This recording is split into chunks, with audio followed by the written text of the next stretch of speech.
The time now 26 minutes past 3. The swearing in of His Excellency the Governor. We go over now to Geoffrey Weeks at the City Hall. And here in the City Hall, well over 1,400 people are sitting, waiting for the arrival of His Excellency. On the platform, members of Executive Council. At a table, a long table with curved wings at its extremities, curving towards the audience.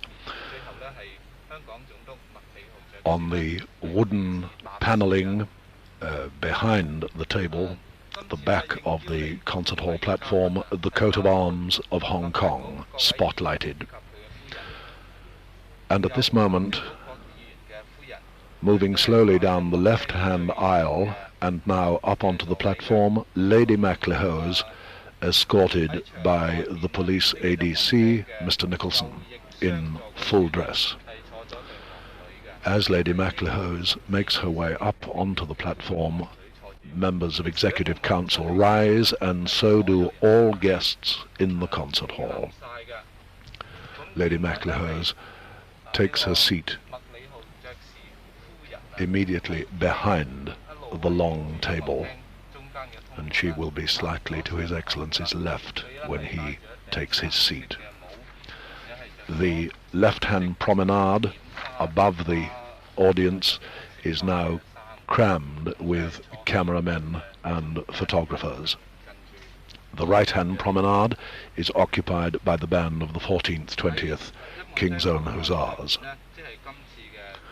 And now full lights have come up on the platform, illuminating the scene. The deep red carpet, the bright yellow flowers in pots banked against the sides of the stage. And around the table from our left to our right, Mr. Saunders, then Mr. Gordon, Sir Douglas Clegg, Sir Albert Rodriguez, the Financial Secretary, Mr. Haddon Cave, the Secretary for Home Affairs, Mr. Luddington, His Excellency the Commander British Forces, in full dress, Lieutenant General Sir Richard Ward, and then a seat for the Chief Justice. His procession has not yet entered, and then the seat for His Excellency the Governor. The Chief Justices and the Governor's seats upholstered in a sort of smoky pink. Other Executive Council members in green leather chairs. And then moving round past His Excellency's seat, the Colonial Secretary, Sir Hugh Norman Walker, the Attorney General, Mr. Roberts, Mr. Rowe, the Director of Social Welfare, Sir Chow Yu Kwan, Sir Kenneth Ping Fan Fong, and then on the extreme right, Mr. Y.K. Gunn. And now the Chief Justice's procession enters. First, the court bailiff, the Chief Bailiff, with the silver mace over his shoulder, moves down the left-hand gangway from the back of the concert hall, followed by Mr. Frampton, Deputy Clerk of Councils, and then the Chief Justice, Sir Ivo Rigby, in his red robes and full-bottomed wig.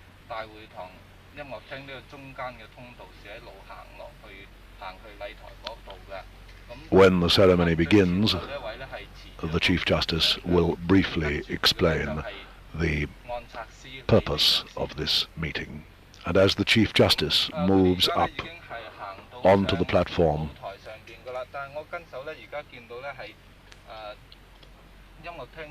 guests, at any rate at the back of the hall, rise. I think perhaps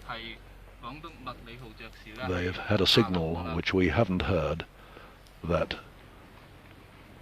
His Excellency is arriving, and here he is, escorted by Mr. Hammond, Clerk of Councils. His Excellency, very tall, wearing full dress whites, plumed hat, follows the Clerk of Councils quite quickly down the aisle Immediately after him, his ADC, Captain Harvey of the Scots Guards.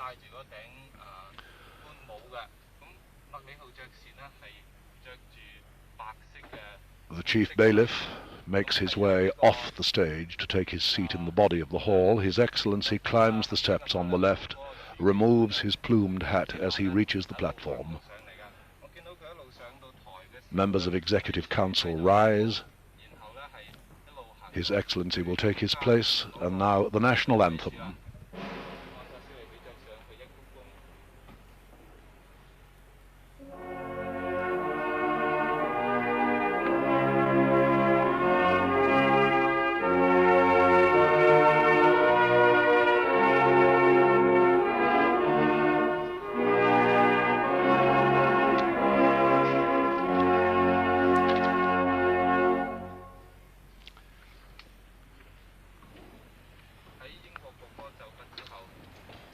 All sit except the Chief Justice. Your Excellency, honourable members of Executive Council, we are assembled here today for the purpose of complying with and observing the requirements of the letters patent passed under the Great Seal of the United Kingdom, constituting the office of Governor and Commander-in-Chief of the colony of Hong Kong and its dependencies.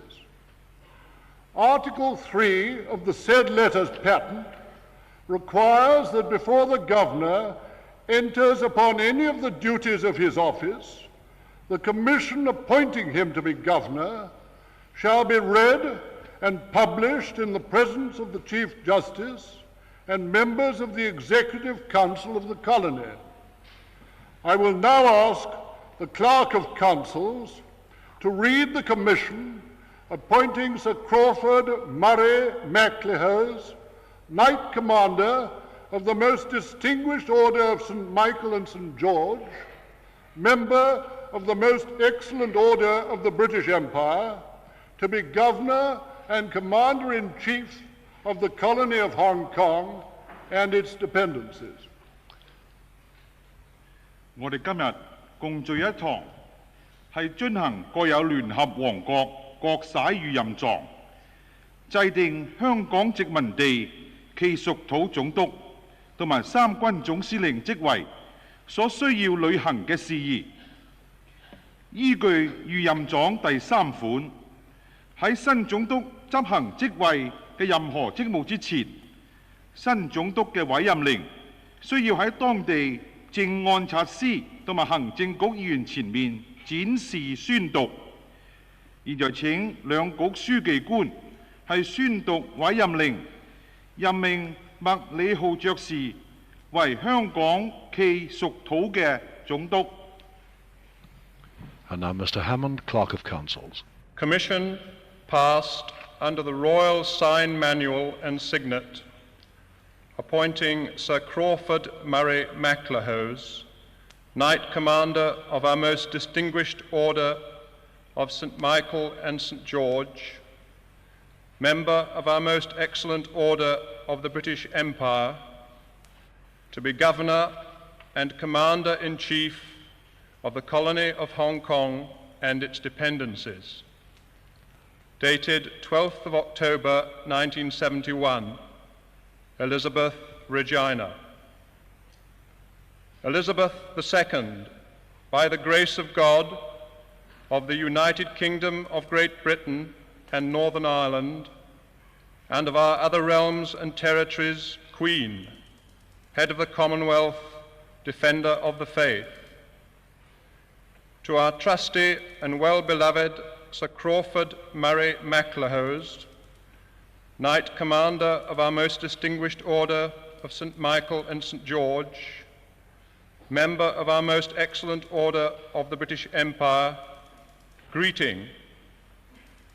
We do, by this our commission, under our sign manual and signet, appoint you, the said Sir Crawford Murray MacLehose, to be our Governor and Commander-in-Chief in and over our colony of Hong Kong and its dependencies, during our pleasure, with all the powers, rights, privileges, and advantages to the said office belonging or appertaining.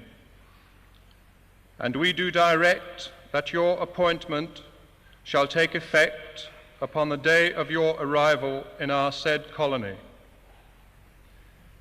And we do hereby command all and singular our officers and loving subjects in our said colony and its dependencies, and all others whom it may concern, to take due notice hereof, and to give their ready obedience accordingly. And we do hereby direct that this our commission shall determine, upon signification to that effect being given by us through one of our principal Secretaries of State, given at our Court of St. James this 12th day of October 1971, in the 20th year of our reign, by Her Majesty's command. 譯述委任令，如不簽署及蓋有御璽委任，聖米高及聖佐治司令武士獲頒英帝國勳章麥理浩爵士為香港殖民地及附屬地區總督及總司令。1971年10月12日，伊麗莎白女王蒙上帝恩典，大不列顛聯合王國北愛爾蘭及其他領土女王伊麗莎白二世聯邦首長、宗教保衛者，發給忠誠摯愛聖米高及聖佐治司令武士獲頒英帝國勳章麥理浩爵士，之以御筆簽署及御璽蓋印委任矣。麥理浩爵士在朕准許下，為香港殖民地及附屬地區嘅總督及總司令，並賦予屬於及有關該職位嘅一切權力、權利、特權同埋利益，並指示予嘅任命係由已到達香港之日起生效。朕並命令一切在該殖民地及附屬地區內，朕之一切官員及摯愛臣民及其他一切有奸人等知照及遵從。朕並指示呢個委任令得經由各部大臣中一人傳達通知之後，即行終止。本朝20年，即1971年10月12日，於聖詹姆士宮內簽署女王陛下之御命。The Chief Justice. The letters patent further require that, the commission having been read, the governor shall then and there take before those assembled the oath of allegiance, the oath for the due execution of the office of governor, and the oath for the due and impartial administration of justice. Would the honourable members of Executive Council please stand while the oaths are being taken, and would those present in the auditorium please remain seated.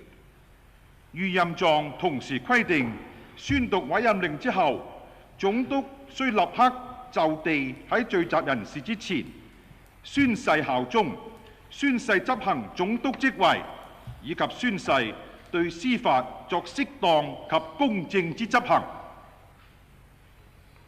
Your Excellency, with the Bible in your right hand, will you now please take the 3 required oaths?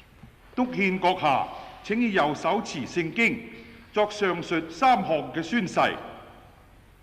First, the oath of allegiance. 效忠宣誓。I, Crawford Murray MacLehose, do swear that I will be faithful and bear true allegiance to Her Majesty Queen Elizabeth II, her heirs and successors, according to law, so help me God. 譯述效忠宣誓。我麥理浩謹誠宣誓，向君主伊麗莎白二世陛下、其繼承人及繼位人，依照法律真誠效忠，願上帝助我。 And secondly, sir, the official oath. 第二個嘅就係宣誓職位嘅宣誓。 I, Crawford Murray MacLehose, do swear that I will well and truly serve Her Majesty Queen Elizabeth II in the office of Governor of Hong Kong, so help me God. 亦述職務宣誓，我麥理浩謹承宣誓，在擔任香港總督職務期內，必定竭盡忠誠，為君主伊麗莎白二世陛下服務。願上帝助我。 And now, sir, will you please take the judicial oath? 最後係司法宣誓。 I, Crawford Murray MacLehose, do swear that I will well and truly serve our Sovereign Lady Queen Elizabeth II in the office of the Governor of Hong Kong, and I will do right to all manner of people after the laws and usages of the colony, without fear or favour, affection or ill will. So help me God. 亦述司法宣誓，我麥理浩謹承宣誓，在擔任香港總督期內，必定竭盡忠誠，為我君主伊麗莎白二世陛下服務，依照香港法律同埋習俗，公正對待一切人等，並不得威脅或偏袒，亦無感情用事或存惡意。 願上帝助我。 Would you please sign the oath book, sir? 請督憲喺誓詞上簽字。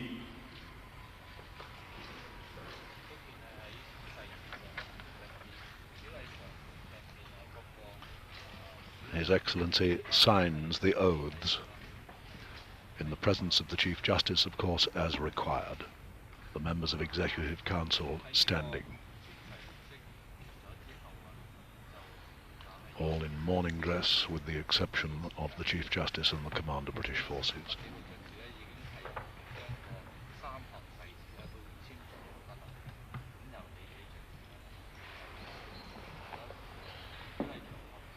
And now the Colonial Secretary, Sir Hugh Norman Walker. Sir, exactly a month ago, we, the people of Hong Kong, said goodbye to Sir David Trench, who had governed us for the previous 7 years. They were momentous years, full of incident, but despite the occasional setback, years of steady advance. The farewell was a sad occasion, but today, however, is a joyous and auspicious occasion on which it is my privilege not so much to welcome you to Hong Kong, but to welcome you and Lady MacLehose back to Hong Kong. You have been here before and have made many friends. Under your leadership, we look forward to another era of continuing progress. I speak with confidence in prophesying that under your guidance we shall progress with the task of making every citizen happier, more prosperous, and prouder to belong to Hong Kong. In carrying out the challenging task before you, Your Excellency can count on my loyal support and that of the civil service, and I am sure the prayers and good wishes of the community will support you. Now translation. 譯述布政司致辭。剛剛1個月前，香港市民歡訊係大倫子爵士榮休。大爵士任港督7年，政績超著。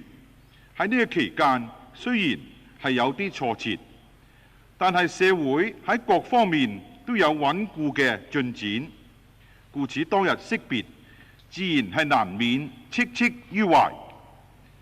但係今日嘅聚會就係喜氣洋洋、愉快嘅場合。布政司話：佢有機會喺呢度代表大家歡迎麥理浩爵士，實在係感到無上光榮，而且能夠係代表舊與新知，歡迎麥爵士伉儷重臨舊地，尤其是倍減快慰。香港喺麥爵士領導之下，定當繼續進步，揭開歷史新嘅一頁。布政司話可以滿懷信心咁樣預測，喺麥爵士領導之下，香港必將會繼續發展，人人更加安居樂業，更見富裕，同埋更以歸屬香港為榮。布政司話喺將來執行艱巨任務嘅時候，麥理浩爵士一定可以獲得佢本人同全體公務人員嘅竭力支持，同埋社會人士嘅衷心合作。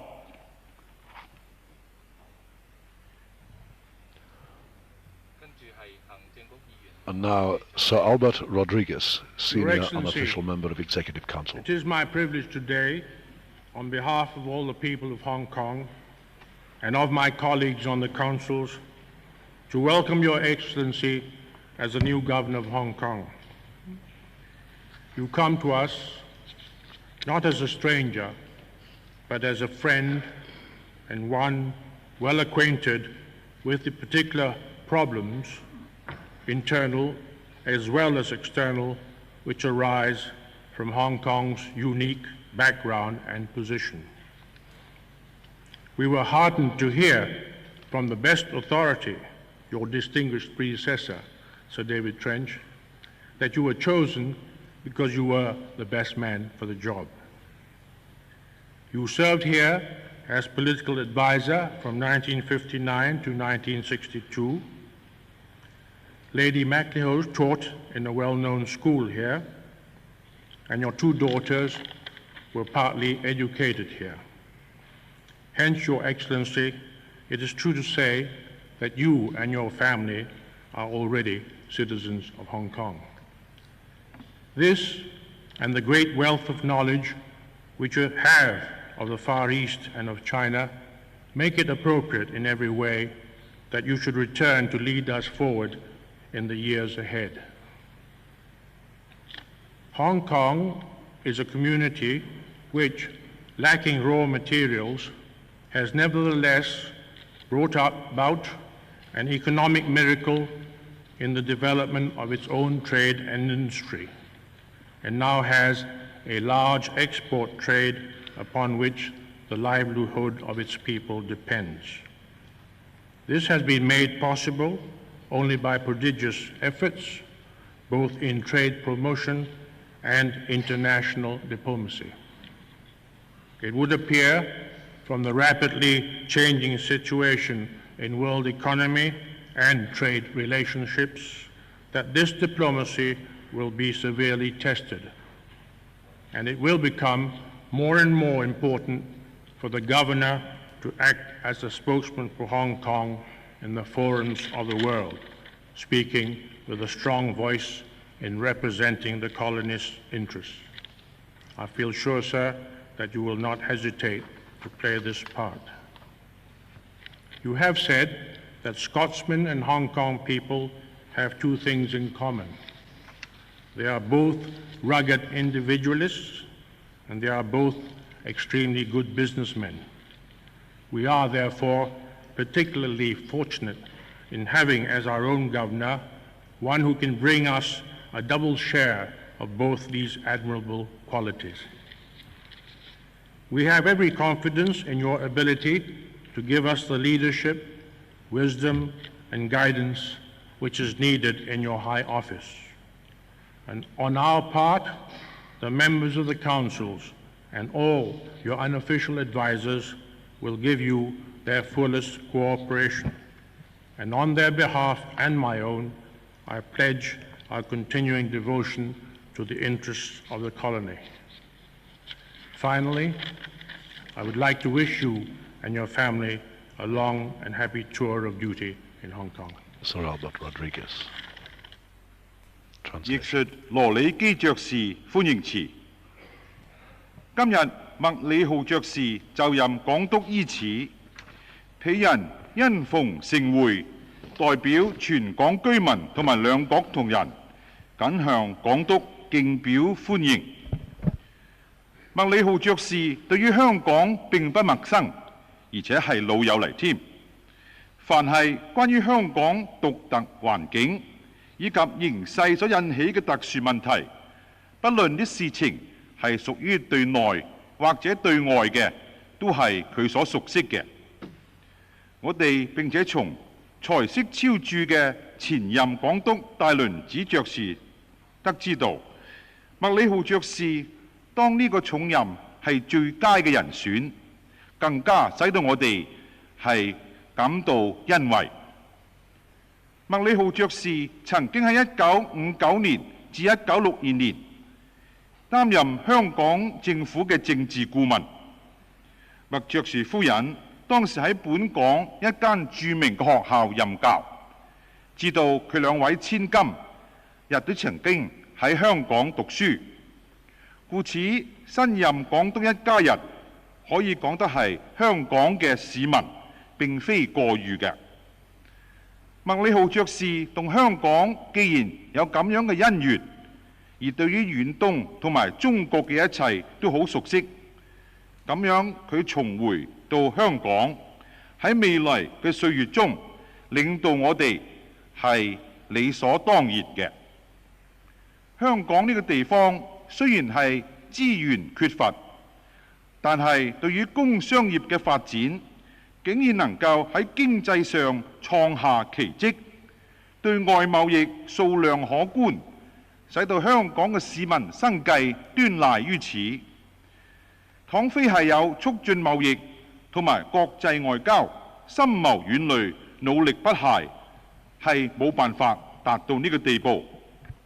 但係今日嘅世界經濟同埋貿易關係變幻無常，喺外交方面係面臨嚴重考驗，而港督就係香港嘅發言人，喺世界嘅論壇上，若果能力作陳詞，為香港謀利益，呢種任務係會日國重要。相信麥理浩爵士係必會責無旁貸，當此重任。麥理浩爵士曾經講過，蘇格蘭人同香港人嘅性格有兩點相同之處，就係個性剛強，而且又精明善估。而新港督兩者兼具，我哋更加係心慶得人。港督身居高位，才智兼人，仲需要有領導嘅能力。我哋深信麥理浩爵士對呢個職責係游刃有餘。我哋忝為兩局同仁同埋所有嘅非官守嘅顧問，亦將與新任港督通力合作。羅里基爵士話：現在謹代表各位竭誠表示繼續為香港利益效勞。佢最後謹祝麥理浩爵士同埋佢嘅寶眷任職香港時期悠遠，並且身心愉快。And now the senior unofficial Chinese member of the Executive Council, Sir Chow Yu-kwan. 港督麥理浩爵士其夫人，在座各位嘉賓，今日係新任港督麥理浩爵士離任伊始，鄙人忝為行政局華人首席議員，謹代表本港華人敬致其歡迎之致意。香港在多年以來早已有東方之珠之稱，而事實上，本港在呢20多年中，由於工商事業均不斷發展，使到各地人民均視呢笪地為樂土，相出前來本港就業同埋居住。此成為情有賴於歷任港督嘅賢明領導，全港居民嘅通力合作，才使到本港得到今日安定與繁榮，獲致此一美滿嘅稱譽。但係本港過去所表現嘅種種，並不是一帆風順嘅，也曾遭遇過若干困難，但由於當局嘅明智努力，居民嘅支持信賴，終能安然度過。故由此聯想所及，現在擺在目前嘅問題，例如何設法挽救各地對本港工業出口限額嘅危機，如何迅速有效嘅維持治安，以消弭日就增加搶劫與兇殺嘅案件，如何康導青年，使之趨於正軌，免影響整個社會嘅風氣，都關係本港前途之大，不容不積極從事解決。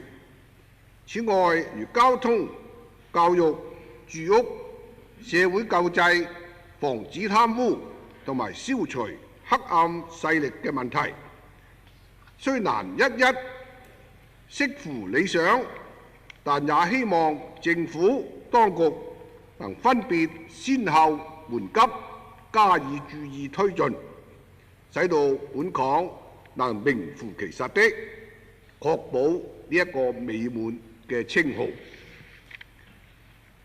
新任港督麥理浩爵士雖然今日離港履新，但我哋大家都知道呢位新港督曾在本港工作，並對香港事務有深切嘅認識，故與香港實有深厚嘅關係。我哋大家又知道，新任港督原係一位傑出嘅外交人才，多年以來曾任英國駐派各地嘅重要外交職位。我哋深信新港督本期過去對香港發展與進步嘅歷史同埋問題嘅了解，加以多年來在各地處理外交事務嘅才智與經驗，必能對本港負起艱巨，使之益趨安定，繼續繁榮，並獲得全港400多萬市民嘅深切信賴與充分嘅合作，達到中國政治哲學所話政通人和之境。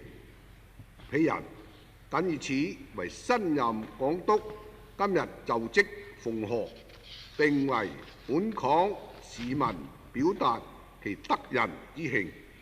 Sir Murray and Lady MacLehose, and all honourable guests, today is the day Sir Murray MacLehose assumes office as the new Governor of Hong Kong.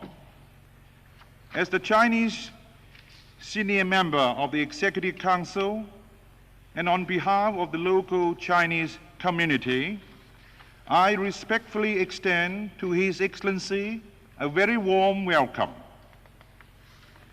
For many years, Hong Kong has been known as the Pearl of the Orient.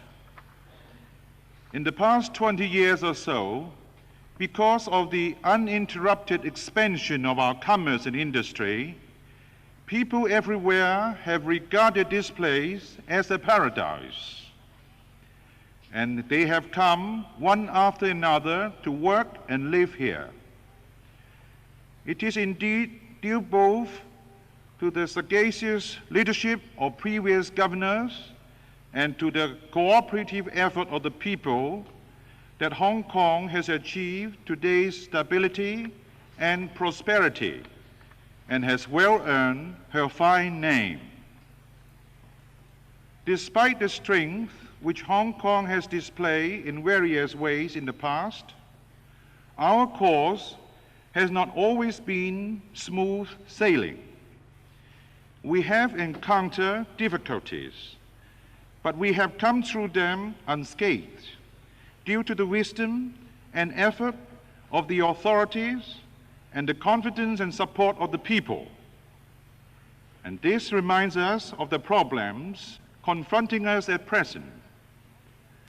For example, what shall we do to avert the crisis created by import quota restrictions imposed on local industrial products by other countries of the world? How shall we find speedy and effective ways to maintain peace and order and to curb crimes of robbery and homicide that are ever on the increase? And how shall we show young people the proper way of life so that they will not be a bad influence on the moral climate of the whole society? All these problems have great relevance to the future of Hong Kong, and we must find possible ways to resolve them. There are also such problems as transport, education, housing, social services, measures against corruption, the elimination of triad influences, and so on. Not all of these problems can be resolved to our complete satisfaction, but we hope that government can distinguish between these matters which are the most pressing and those which are of lesser urgency, so as to give to each the degree of attention which it merits. By this means, we can ensure that Hong Kong will live up to the fine name she has earned. Sir Murray MacLehose, our new governor, assumes office only today, but we all know that he has worked in Hong Kong before and is very well versed in local affairs. Therefore, His Excellency already has a close connection with Hong Kong. We know too that our new governor has been an outstanding diplomat and has for many years held a number of important diplomatic posts for Great Britain in other parts of the world. We are convinced that his understanding of the history of development and progress of Hong Kong, as well as of her problems, will stand us in good stead. The flair and experience which His Excellency has acquired throughout the years in handling diplomatic affairs in other countries will enable him fully to meet the challenge posed by the great burden of difficulties he will have to bear. We believe that under Sir Murray's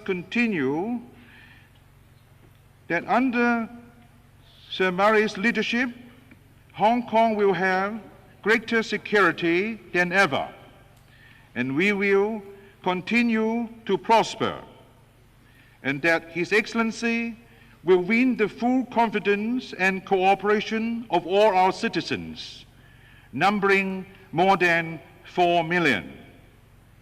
In this way, there will be achieved the ideal of Chinese political philosophy.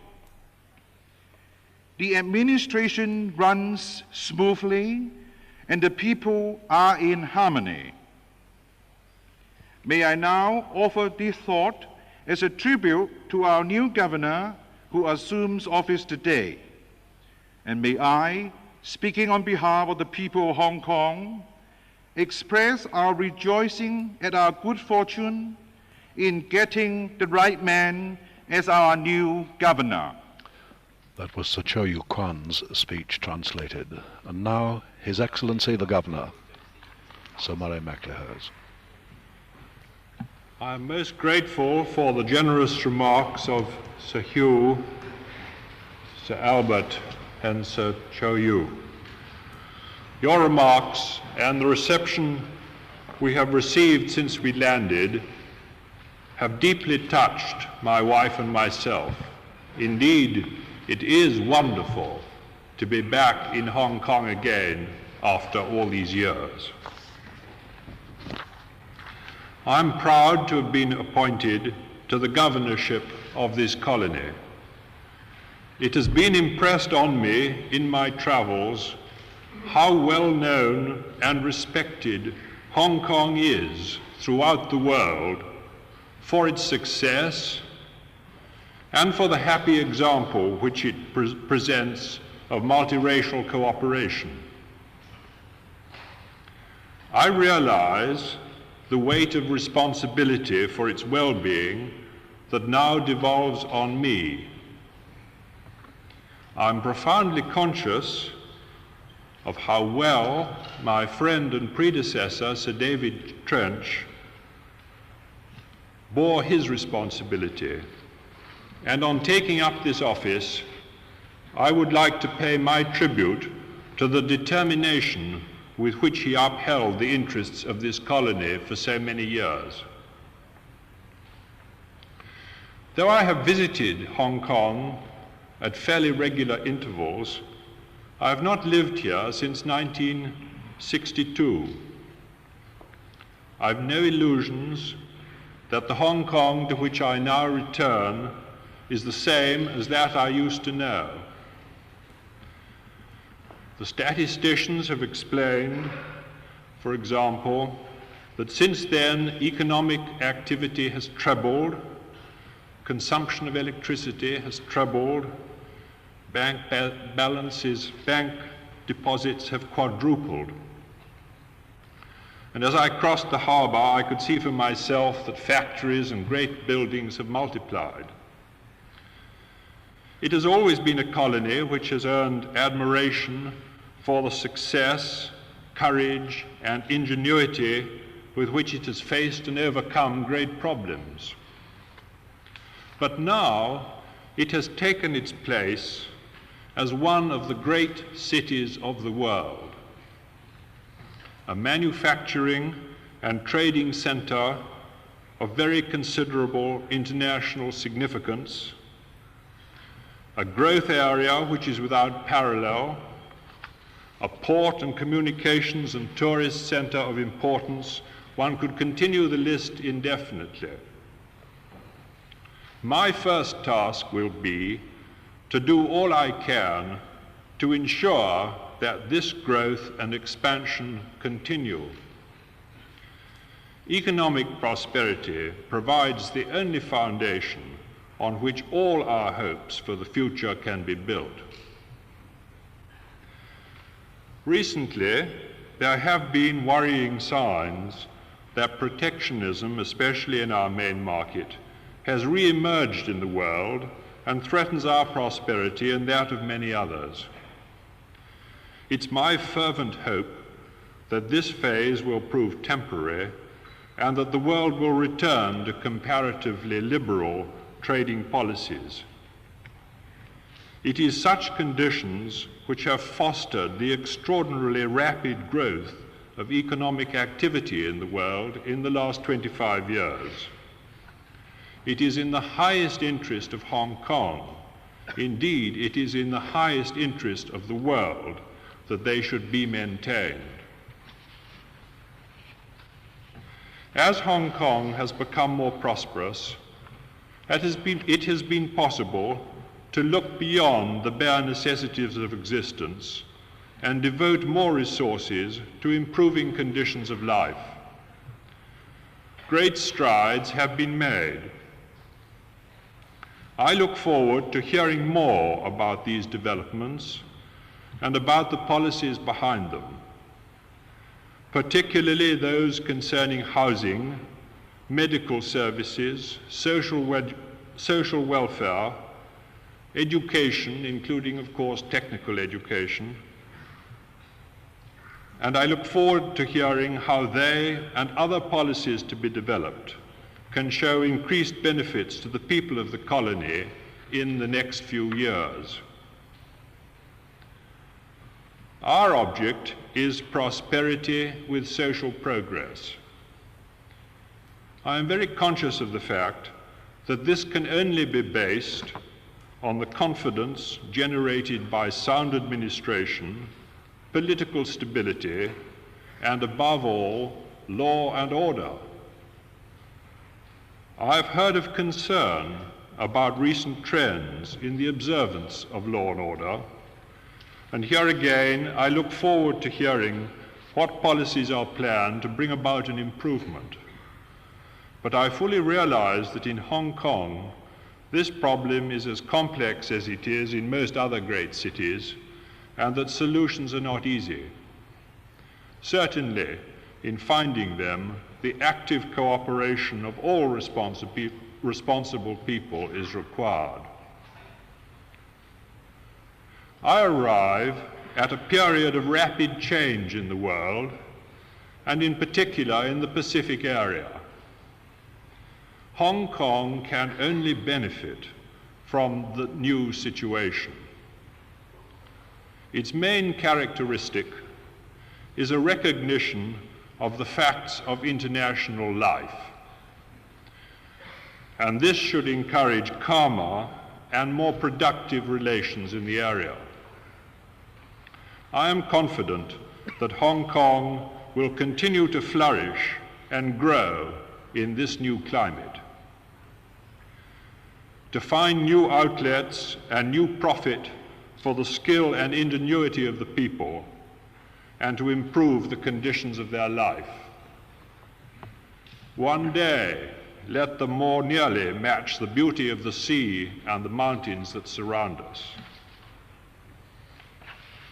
It will be my purpose not only to maintain our present level of development, but also to encourage both government and the community to further progress, so that the people of Hong Kong will find it an even better place to live in. This, ladies and gentlemen, will be my object in the years ahead. Thank you.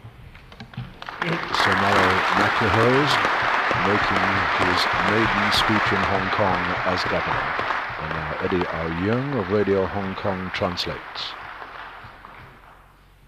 譯述港督麥理浩爵士致辭，請蒙布政司羅里基爵士同埋關祖堯爵士三位分別致辭歡迎，善頌善禱，殊為感謝。港督話：佢同埋佢位夫人呢次嚟香港剛剛到達，即蒙各界人士熱誠款待，高義濃情，感人至深。佢哋夫婦同香港闊別多年，今日重臨舊地，恩悅之情不言而喻。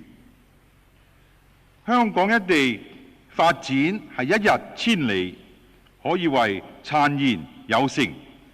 期間不同種族嘅人士聚居喺呢度，都能夠和睦共處，衷誠合作，尤為難得。凡此種種，早已為世界各人所知。呢一次佢幸奉委為香港總督，亦都覺得有榮幸。至於確保地方嘅安寧，以及謀求居民嘅利樂，現在交由佢肩負其責。佢深知道呢項責任係異常重大。前任總督戴麟趾爵士係佢嘅摯友，喺佢任內領導有方，政績超著。現在接任之際，僅對佢歷年維護香港利益嘅決心，以及不屈不撓嘅精神，深表敬意。港督話：以前佢有好幾次嚟過香港，但係自1962年以嚟，未曾喺香港居住。今日舊地重臨，早料到香港嘅面貌係與前不同。事實上，從統計方面就證明咗香港係有極大嘅轉變。舉例嚟講，經濟活動嘅進展已達當年嘅3倍，電力嘅消耗量亦都達3倍，而銀行存款總額就超過4倍。佢喺今日渡海嘅途中睇到工廠同埋大廈，亦都比以前增加好幾倍。佢話往日香港只係一個殖民地，香港人以佢哋嘅勇毅才智克服時間，而為各地人士所仰慕。今日香港已經躋身喺世界大都市之列，為世界重要工商業中心，亦為一個重要港口旅遊中心同埋交通樞紐等等。佢個發展嘅速度無與倫比，好似呢啲咁嘅美譽係不可以勝數嘅。港督話：現在佢嘅首要工作係務求目前嘅發展同埋繁榮得以不斷增進。佢話：我哋必須要先求經濟繁榮，然之後先可以講及將來嘅一切期望。幾星期以嚟嘅跡象顯示，世界有啲地區，尤其是係本港嘅主要海外市場，係在行採取措施嚟保障佢哋自己嘅工業。呢啲對於本港同埋其他好多地區嘅繁榮，亦都有所威脅。佢但願呢一種令人憂疑嘅現象，只係屬於暫時性質，並且盼望世界各國好快就恢復較為自由嘅貿易政策，因為25年以嚟，世界經濟發展嘅突飛猛進，係有利賴於貿易嘅自由。故此，為咗香港利益，為咗全世界嘅利益計，自由貿易嘅原則實在係有維持嘅必要。香港嘅經濟欣欣向榮，故此市民除咗基本生計之外，亦都有餘力改善佢嘅生活環境。同時，佢亦都深知道香港喺呢方面已經有重大嘅進展。港督話希望能夠聽取到更多有關各項政策嘅意見，好似房屋、醫務、社會福利、教育同埋工業教育嘅問題，以及喺未來嘅歲月中應該點樣實行呢啲政策，同埋其他嘅新定嘅政策等，以期增進香港市民嘅福利。港督話：我哋嘅目標係謀求社會繁榮與進步。佢深知道呢項目標嘅達成係端賴全港市民嘅信心，而呢項嘅信心只有在健全嘅政府、安定嘅政局同埋良好嘅治安之下，先至能夠獲致。各界人士近來對社會上所發生嘅犯法嘅行為深表關切。佢對於呢一點極想知道，究竟目前正在計劃有邊種嘅政策以求改善。佢深知道問題嘅解決殊非容易，佢個複雜情形同好多其他大城市嘅冇分別。當然，解決嘅辦法特別係要靠賴有責任感嘅人士同政府嘅通力合作。港督話：今日佢抵達香港接任，係適逢世界嘅局勢逆轉，尤其是以太平洋地區為甚，呢種情形對香港係有利嘅。港督話希望能夠聽取到更多有關各項政策嘅意見，好似房屋、醫務、社會福利、教育同埋工業教育嘅問題，以及喺未來嘅歲月中應該點樣實行呢啲政策，同埋其他嘅新定嘅政策等，以期增進香港市民嘅福利。港督話：我哋嘅目標係謀求社會繁榮與進步。佢深知道呢項目標嘅達成係端賴全港市民嘅信心，而呢項嘅信心只有在健全嘅政府、安定嘅政局同埋良好嘅治安之下，先至能夠獲致。各界人士近來對社會上所發生嘅犯法嘅行為深表關切。佢對於呢一點極想知道，究竟目前正在計劃有邊種嘅政策以求改善。佢深知道問題嘅解決殊非容易，佢個複雜情形同好多其他大城市嘅冇分別。當然，解決嘅辦法特別係要靠賴有責任感嘅人士同政府嘅通力合作。港督話：今日佢抵達香港接任，係適逢世界嘅局勢逆轉，尤其是以太平洋地區為甚。呢種情形對香港係有利嘅。佢個主要特點係在對國際間嘅現實情況加以接受，該區內彼此間嘅關係得以更趨和緩而互受其惠。佢深信香港喺呢種情形之下係將會可以繼續獲得繁榮同埋進展，而香港人嘅技術同埋才智必定能夠不斷尋求新出路，使到社會更加獲益，從而使到市民嘅生活獲進一步嘅改善，可以同本港四周圍嘅山光水色嘅美景互相輝映。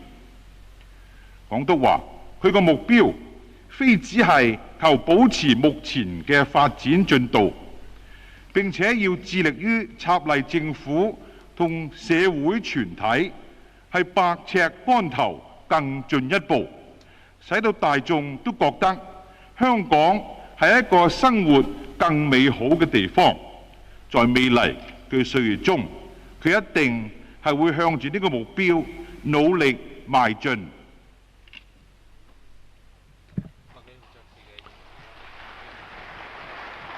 The translation of His Excellency's address by Eddie Ao-Young of Radio Hong Kong's Chinese service. And of course it was Eddie Ao-Young who had done all the translations this afternoon. And now all guests rise, all 1,400 odd of them in the hall, as His Excellency crosses the platform away to our right, moves down the steps and up the right-hand aisle, followed by Mr. Hammond, the Clerk of Councils, and then Captain Harvey, his ADC. Then comes Mr. Frampton, Deputy Clerk of Councils, escorting the Chief Justice. Following the Chief Justice, Lady MacLehose, and the Police ADC, Mr. Nicholson. And then, following them, one or two members of Executive Council making their way up that aisle. The other members of Executive Council have now come down off the platform and will make their way up the left-hand aisle towards us and towards our radio box at the back of the concert hall.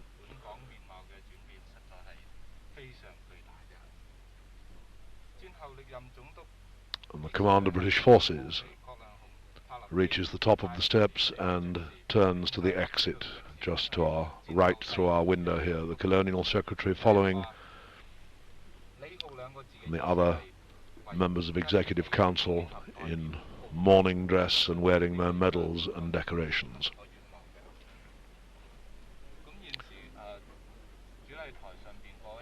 And so, with an empty platform and invited guests now beginning to mill about the hall, we come to the end of this swearing-in ceremony for His Excellency the Governor of Hong Kong, Sir Murray MacLehose. Back now to the studios of Radio Hong Kong. Our commentator in the City Hall was Geoffrey Weeks. At 7:15 this evening in Topics, there'll be recorded extracts from the Governor's press conference at Kai Tak, the ceremony at Queen's Pier, and the swearing-in.